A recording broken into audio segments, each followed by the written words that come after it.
এখন আমরা দেখব ভগ্নাংশের গুণ। 5 গুণ 7 সমান সমান 35। 2 গুণ 2 সমান সমান 4।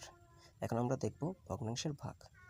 5 গুণ 3, 3-এর সাথে গুণ করলাম কারণ রাশিটা উল্টে গেলে 3 উপরে যেত। 5 গুণ 3 সমান সমান 15। অনুরূপভাবে 2 গুণ 7, কারণ ওই রাশিটা যদি উল্টে দিতাম তাহলে 7 নিচে যেত। 7 গুণ 2 সমান সমান হলো 14। এখন আমরা দেখব ভগ্নাংশের যোগ। 5-এর সাথে আমরা দ্বিতীয়টা নিচের রাশি 3 গুণ করে নিই। 5-এর সাথে 3 গুণ করলে হবে 15। আবার আমরা উপরের 7-এর সাথে নিচের রাশিটা 2 গুণ করে নিই। 7 গুণ 2 হবে 14।